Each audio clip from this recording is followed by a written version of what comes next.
Hello everyone, and welcome to my YouTube channel called Living in Hayward, Wisconsin, where we talk about all things real estate related and also just about living in Hayward. You'll find on my channel there'll be videos about where to get the best old fashioned or where the best fish fry might be, tours of Main Street, lots of real estate data and information, market reports, where you should look to buy property, what lake is best fitted for you, what are the prices on various lakes, and what budget can you look within. I've got a collection of over 75 videos on my channel at this point, so if you want to check those out, like, subscribe, share my channel, comment. I love to hear from viewers. I'm Audrey Miller. I'm the broker owner of Northwest Wisconsin Realty Team, located right on Main Street in Hayward, Wisconsin. And today we're going to do part 2 of an interview that I did with Mike Weidman, who is a property/home inspector. He also does well and septic inspections. And I had the privilege of sitting down with him for an interview in my office to kind of give you some insights into the mind of a home inspector, you know, things that he talks about in terms of what he sees often with issues with inspections in northern Wisconsin, and just some great advice and input from him about what to be concerned about during inspection processes, how to read the report, approximate costs of inspections, and all of that. So there is a part 1 that had already been recorded, and now this is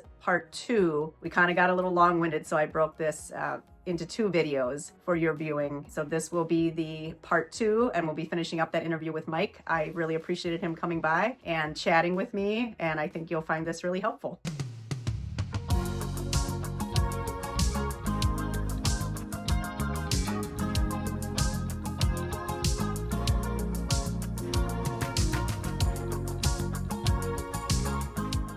So what are some top red flags that can turn into expensive repairs for buyers? Number 1 would be improper water management or water problems. Sure. A lot of that we just see what's on the surface, but once you tear into things, damage can be extremely extensive, and it can affect multiple components. So finished components inside and out, structural components and whatnot. Other things that could turn into very expensive would be outdated electrical systems that, let's say, you have knob and tube wiring and they've insulated or manipulated or changed it. Once you do that and it has things touching, then it needs to be updated, and you have a finished house. You're tearing off all of your interior. So gaining access to these components to replace them, not to mention the materials and labor, can be costly. Okay. Others that come to mind for kind of that'd be the big ones: roof systems, roof leaks. It's all the big ones are moisture related issues. Makes sense, because then you're starting to rot kind of from the outside in or from inside out. Trapped moisture can come from within. Or it can come from the outside. So there's bulk water, we'll just call it rain and drainage problems. And then there's excessive humidity or moisture inside. That's not managed. All you can do with moisture is manage it properly.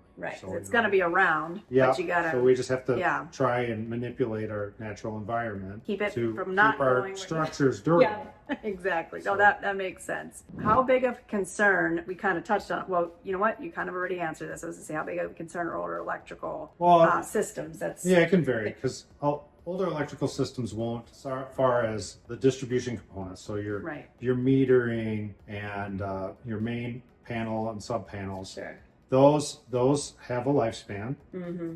So you can have, outdated, such as a stab lock panel. Those are deemed unsafe by basically the electrical community, because breakers are known to not trip when they see excessive loads.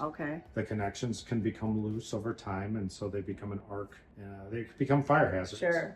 So it's a lot cheaper to upgrade the panel and be in control of the situation, rather than wait till it becomes a problem, which might be to get a new electrical panel with a new house. But if you don't have the old wiring, when did they stop using knob and tube is probably over 100 years old. So you don't see that too often still? Most of it has been replaced. And then is there another time, has wiring pretty much been... evolved over time. So knob and tube would be early. And those were all ungrounded. And they were, they call it knob and tube because when it passes through a structural member, it went through a tube. And when it's passing, let's say in the attic, it's on knobs, so it's hanging, so it's not touching anything. So that's why they came up with knob and tube wiring. And there's no grounding. Then they evolved to more of a cloth-based I've seen that wiring. And that's also ungrounded. Now that's getting quite old too, 50 to 70 years old. probably more 70 years old. And then the wiring changed again, and it was a plastic, metallic sheathed wiring. And those have a ground. Okay. A lot of times the ground's a different size. And then I think in 1984 or 5, they changed to more what current, which is NMB or non-metallic sheath wiring, where it's more the temperature ratings changed, things like that. That would probably be more with modern wiring. Okay. And it's constantly evolving. So, but the one, like, what would you call out on a report in terms of electrical wiring? I know knob and tube, but would that next, the cloth, typically covered, are they considered a safety hazard now if they have that kind of wiring? If it's in good repair where we can see it and everything's functional and all the outlets are grounded, no. What typically happens a lot of times is you have an old house and it has polarized outlets. In other words, no ground. Yeah. Well, they get loose and, the homeowner decides to replace the outlet. Well, you go to the hardware store, you get 3-prong outlets. Yeah. So they put it in so it has no equipment ground. Right. Well, then that's a problem. Okay. So there's ways they can upgrade that without upgrading the wiring. So you got 3 options. You can put a GFI, put a new polarized outlet, which they can still buy, or replace the circuit. Yeah. So that's the most expensive, obviously. Anything that you have to do, even upgrading your panel, is way less expensive than having to replace wiring. Wiring's the most labor intensive. Yeah. Yeah. And like you said, you got your wall coverings there, so that adds a whole layer of at least the panel you can get to the panel. The panel's usually typically is readily accessible. Right. And the outside service mast is usually readily accessible. Yeah. It's not inexpensive, but it's less labor intensive, therefore less expensive. Yeah. How about this question? How should buyers interpret an inspection report? What's normal wear and tear versus something that is more serious? Like, what would be your advice? Because the report you send back, very, very thorough. I love your reports. They're probably 30 plus pages long, typically 40 pages long. Lots of photos, lots of descriptions, notes, classification system in terms of whether it's considered to be a defect, needs further evaluation. So when a buyer gets that report back, kind of how would you advise them to look at that? Okay. So our reports we are mandated by the state. We have to follow certain standards of practice. Sure. So a defect would be a health or safety hazard. That'd be like a structural problem. These are things that are very important and will adversely affect the improvement, which is the house, if not corrected. Yeah. Then there's needs repairs. So something, let's say you've got like a window seal that needs repaired, but is it going to change the way the house functions? Not really, other than it's difficult to see out of the window. Right. So electrical stuff tends to be in the defect category because it's inherently unsafe if not correct. Right. Same with plumbing leaks, roof leaks, things like that. Water. Those are things that they should be like, hey, this needs to be corrected. It's important in the short term. Yeah. So they're deemed a defect. But you're buying a used house in used condition. Right. It's not going to be perfect. You have to kind of, just like buying a used car, except that it with all its bumps and bruises and you think, what can I improve over time? Yeah. So as far as the real estate transaction, you should really look at what's the defect. Sometimes things that need repairs but might affect the value of the property, I can't call a defect. Sure. Because I can't, it's against our standards to say anything about the value of the property. Yeah. But let's say all the window seals in the house have failed. Well, that could be a significant cost. Yeah. So it's a needs repairs, but the agent could escalate it to a defect. Right. So that might be something that they're worried about because they don't want to spend $20,000 or whatever replacing those. Yeah. But you have to expect that the house is not going to be perfect. Right. If it's a 1970 house with no GFCI outlets, it'll be marked as a defect because it's a safety hazard. Right. However, unless the place has been totally remodeled, it's kind of unreasonable to expect that they would have done it. I mean, I think they should have, but I'm also looking at it from a different lens. Right. So that might be something you may have to pay for and you want to upgrade over time. And you're also, I know you've done this for me in the past, so I'm pretty sure I know the answer, but you're also open to taking a phone call from your buyer, customer, if they have follow-up questions. I promote that. Yeah.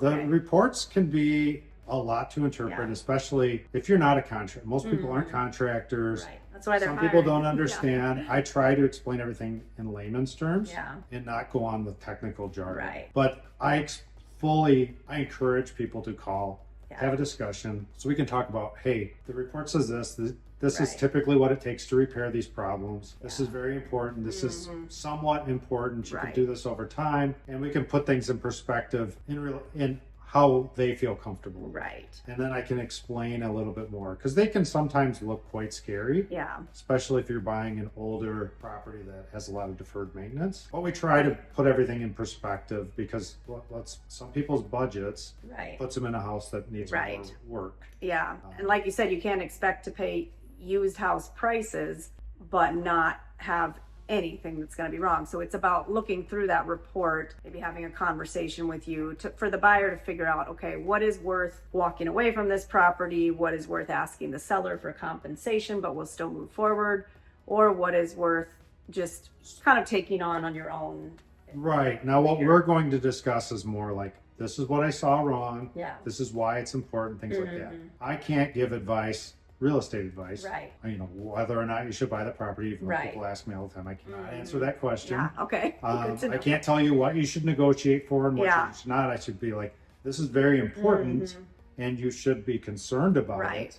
However, I can't give you advice to, you should negotiate this in your contract. I cannot tell you to do that. That's something they have to determine on their own, or maybe discuss with their agent. I mean, I can discuss it with them, but same from my perspective, like I largely leave it up to the buyer. Here's the information that you've been presented with. You tell me which items are something you want to negotiate for, because I don't want to make that decision for them either. It's their purchase. It's their purchase, their money. You know, so we can typically work out inspection issues. I mean, with a seller, either through some kind of compromise or a seller concession or the seller fixing certain items. As long as the buyer and seller are both reasonable, we often can come to terms. But I think the reason I wanted to ask this question of you and get your response is because sometimes buyers do see that report and they kind of, for lack of a better word, freak out about it, when maybe when you look through it, it's not, some of these things are $30 or $50 items to correct. They're not really something that's going to be a huge They might not be a deal breaker. Right. Or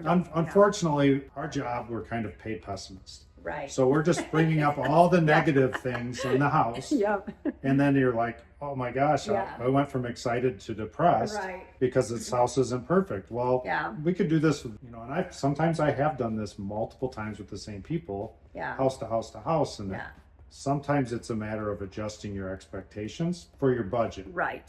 But even if you have an unlimited budget, it's still hard to find that perfect place. And you are being paid by the buyer a good sum of money to find if there are any issues. So you need to go through everything with a fine-tooth comb to fulfill your obligation, even if that results in a report that might be a little bit, you know. They're not always I mean, the unfortunate reality is we're the person that comes in and delivers. Most people don't want to see. Paid pessimists. That's a good way to say it. Right. It's the unfortunate reality, but that is our job to point out all the negatives of the property, and everything can be fixed. It's just, what are they comfortable with? You know, if a place needs, I'll just throw some arbitrary number, $100,000 worth of work. Some people might be fine with that. And other people might be like, I can't afford to buy this house now because it does need more work than I'm comfortable to be at the level I expect to live in. Exactly. That makes total sense. Okay, so another question I have is, how long does an inspection typically take? And let's just use the standard size home, 2,000 square feet, give or take, with like an attached garage, well and septic inspection in addition. Like, about how long? So the home inspection usually takes about 3 hours. Okay. And then all together around 4. Okay. In good weather. Yep, that's true. And no digging of septic. So. If you don't run into things that are like requiring extra time, that's about how long. So, and then a seller typically leaves the property during the inspection. At least that's what I advise sellers to do. I think that's probably in their best interest. Yes, I think it's just good for the seller to be gone. But do you encourage the buyer to attend? Do buyers often attend? What are your thoughts on that? We do encourage them to attend, especially at that end. The most value to our clients is at the end, because we do a on-site summary. Yeah. And then I can ask questions and we do a little walk around. Sure. So they can get better familiarized with whatever components we inspect. And then when they see the report, you've already been able to talk them through some of the items. We answered a lot of the questions in advance. Yeah. Severity, they can put eyeballs in reality of what we were talking about. Yeah, and I would say from my perspective on the real estate side, obviously this isn't what I do all day, every day like Mike does, but I would say a lot of times, probably 75% of the time, buyers just aren't able to accommodate attending because they just have too many other things going on. In this area, I would say it's very common for them to not, because they're driving from several hours away. Yeah, but if they do, I usually tell them what you just said. I say, just go at the end for the last half hour or so. That way, if there's things that are of concern, you can see them in person. That way, when you get the report, you'll know more what Mike's referring to. It's valuable. I mean, they're spending hundreds of thousands or more. Yes. And taking a little bit of time out of their schedule to attend and then spend a little bit more. It's the most time they can spend on the property before they own it. Yeah.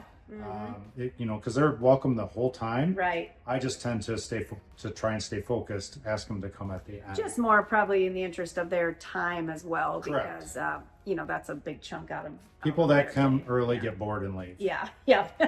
So better to come towards the end of it. Yeah. And then what is the average cost of an inspection? Let's again use kind of this like average size house without a lot of extra outbuildings or whatever. About how much can someone expect to pay? Well, it depends. So there's a lot of variables on the type of construction. Like, is it a log home? Okay. How old is it? What is there? Do they have outbuildings and stuff like that? But I would say expect a home inspection to cost around $500-ish for an average size house. Sure. If it's real huge, it's going to cost significantly more. Yeah, makes sense. And well and septic's right around the same. Okay. And that includes the water test, which is mandated by the state.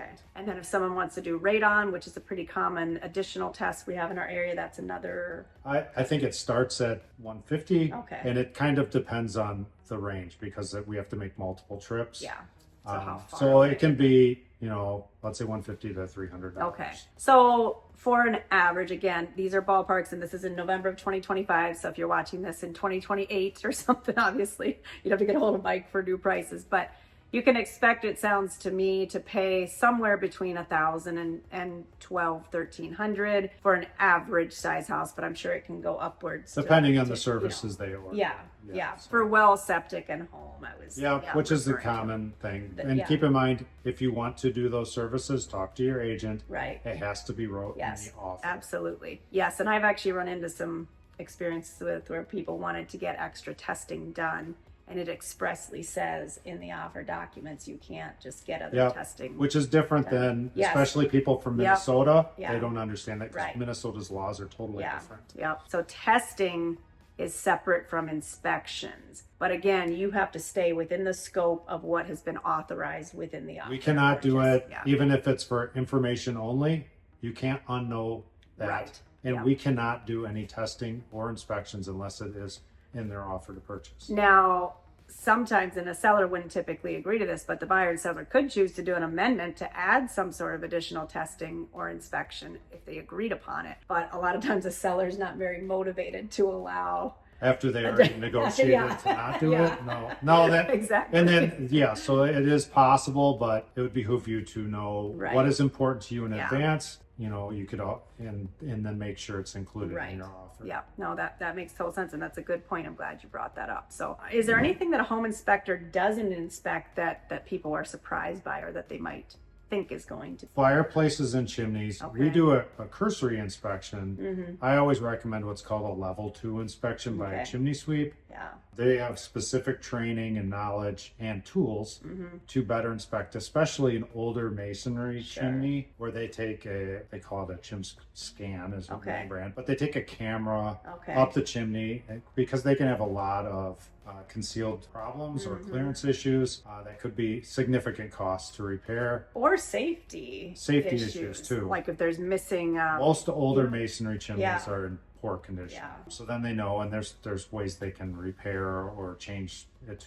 to maybe gas. Yeah. Well and septics are not automatically included. Right. Like we talked about that earlier. Yeah. Radon testing is not automatically included. The buyer just needs to specify when they call you which items they are, or they need to talk to their agent first, and then when they call you, have that. Outbuildings aren't Okay. automatically included. We can inspect them. Sometimes if it's not an offer, I've had agents they won't allow it. Yeah. So that could be a detached garage, secondary structures, boat houses. Yeah. And then another item would be pools and spas. Pools, spas, Yeah. saunas. Sometimes I do, like saunas are actually very common. Sure. And I make sure the electrical components Sure. work. If it's got readily accessible controls in there. Right. Otherwise, I don't understand. But that's more of I'm exceeding the standards of practice by doing that. But appliances are included in what you check, right? I do check Typically, for like the main refrigerators, Yeah. dishwashers. I run them through a cycle. Yeah. If there are clothes in the washer and dryer, I won't run them. Right. But we do check. We just make sure they function. Yeah. They don't make weird noises. They don't leak. Sure. And obviously, I think this is kind of common sense, but obviously inspectors cannot inspect things that are not accessible. So I'll sometimes see notes within inspection reports, like you can't pull off paneling in somebody's house and An inspection is a visual inspection, and we're not going to move like furniture, take pictures. Yeah. Sometimes we have to do a little bit. Right. It's within reason. And now if you've got a really expensive dresser with like real artwork in it, I'm not touching that. Right. But it's full of glassware or something else. No way. Right. But our couches and stuff like that. We check what's readily accessible. So a vacant house, obviously, we can get to everything. Yeah. But if there's furniture or TV in front of a window, we might not be able to verify operation. Right. No, that makes sense. So having it, and we do send a notification out in advance to the listing agent and seller to say, hey, could you please make the the furnace, water heater, all these things readily accessible. Right. And I don't think I've ever seen a report. I'm sure it happens, but typically the things that need to be inspected are, kind of the major things are like I've never had one come back where they said they couldn't get to the furnace, for example. It's typically we can get to it, or we'll try. If it's boxes that are full of clothes, we'll move them out within reason. But I've gone into some and it's basically a hoarder house. Yeah. And you're just like, I've had to have conversations like, why am I here? Yeah. Because I can't get to anything, and there's no value in this. Yeah. In a way, a buyer should think about that if for some reason, and try to address that. Because, if you can't get to anything, it's going to be hard to inspect. Right. So. And then if you could give every home buyer in northern Wisconsin just one piece of advice, what would it be? Real quick, don't skip the inspection. Yeah. It can really come back to haunt you. Yeah. And you could be taking on a lot more risk than you had planned on. It's money well spent when you're making a huge purchase. We've had kind of an influx of people. When the market was so competitive, lots of people were choosing to bypass the inspections simply to be able to end up with the property. I'm sure some of them it worked out fine, some of them it probably didn't. The market has gotten a little less intense, so the home inspections are coming back in more. We still have competitive situations, but it's always a risk. The buyer has to know that that's a risk they're taking. And from my perspective, I always tell my clients, and I actually make them sign a waiver that we have available to us that says they're acknowledging their risk when they don't have an inspection. Sometimes people just say, well, I think this house looks good, or they're a contractor, or they have some other knowledge. But I always say, and this is completely up to you. I would always recommend an inspection, and I will just tell them straight up, I'm going to have you sign a waiver if you choose to skip it. And some people still, for whatever reason, it can work out both ways. Yeah. I mean, it's like you said, if you're a contractor, well, they're used to looking for kind of the same things we are. So perhaps it works out in their favor. But they're not. We're generalists. We're not specialists. Yeah. So we look at all the different systems. Yeah, exactly. There's a tremendous value. I've done post-sale inspections that people have been in tears and just because they didn't know what they were buying and they were excited. Yeah. And it is a competitive market. Yes. So just think about those things. Right. But money well spent, generally speaking, to have the inspection done. And then what's the most unusual or memorable thing you found during an inspection? Crawl spaces tend to have unusual. I had one house where on top of completely failed structural components, I had multiple dead skunks. Oh my. So Did you clean them out? no, They're staying there. I wasn't sure what they were, so I took a picture Yeah. and showed it to my client, who was a wildlife specialist with the state. Okay. And she told me what it was because I did not know. Were they deteriorating? Yes. Wonder if a dead skunk smells worse than a live skunk. I'll just have to wonder about that. Yes. Yeah. All right. And then I just want to thank you so much for taking time out of your schedule to join me, Mike. And I think people are going to find this interview super helpful. We'll probably end up doing 2 parts here because I had a lot of questions for you. So, but how can people get in touch with you if they want to do a post-purchase inspection, pre-buying inspection, if a seller wants to do a pre-listing inspection? What's the best way to reach you? They could call the office directly. Okay. It's 715-934-9105. Okay. Or go to our website, which is northwoodspropertyinspections.com. Okay. All right. And your wife Dixie works with you Yes. as well. So you we're- often get a hold of Dixie if you're... Dixie Yeah. runs the office, so Yeah. she is who you'd be in contact Right. with. That's nice though. So you've got a form right on your website where somebody can request an inspection. Does that give them the price too, or does No, that... what that Okay. does is it gives us all the information we Okay. need to Give them. formulate a price, and then that works best because then she has time to Okay. look at the listing, look at everything, so there's no surprises. Yeah. And then you have time to kind of think about what Okay. services you want and everything else, and then she'll return either via email or call Okay. in a timely So you might make a phone call first just to ask some general questions if you're a person needing inspection, but then it sounds like going to the website would be the most thorough way to kind of get the Yeah, information. both. So Yeah. It's Yeah. and then it's because our schedule varies and we have such a wide service area. Mhm. That's why we do it by phone. Yeah, Because sure. I don't want to schedule inspection in Minot Yeah, and then in Eagle River on the right. same Yeah, day. no, I'm impressed by how big of an area that you cover. And so we're going to put your information on the screen here too, but let's just go through it one more time. The phone number is, It's 715-934-9105. and the The website. website is northwoodspropertyinspections.com. Okay. All right. Very good. And one last question. How long about is it typically between the time someone orders the inspection until you can get out there? I know it's seasonal to some extent. It varies wildly, but Okay. usually within one week, like this time of year, Yeah. usually within a week. Sometimes because we're in conference season, so Right. it can be within 2 weeks. It's not next day up here, Yeah. so just be mindful of that. Sometimes when you're writing an offer, Right. it isn't a bad idea to reach out to find Yeah. out what our schedule is in advance. I typically, and I think most of my team, we put 21 days in there and figuring that you're going to be able to get there in 10 to 14. Typically, we can It's sort of accommodate that well. What I've learned over the years. And then that still gives us an extra week to negotiate, or if it You takes, want to know, have time to absorb Yeah. the information Mhm. and decide what you want to do Right. with it. And Yeah. sometimes there's follow-up we're a generalist, a specialist Yes. needs to come in, Yeah. like a contractor, plumber, Yeah. or septic. And in those cases on our end, if there's further, other parties that need to come and do further detailed inspections, we often will then negotiate an extension on the Right. inspection contingency. And typically the sellers are agreeable to that because we're working towards a resolution. So sometimes we do have to do that. Yeah, because to get the actual contractors out there, let's say it takes you 10 days to get there, you get your report back typically the next day, which is awesome. The buyer thinks about it a little bit. Now we're at 2 weeks. That leaves us in a 21-day window. Some people do 15 days even. Then you have 1 week left to get other contractors. Well, that's not going to typically be enough time.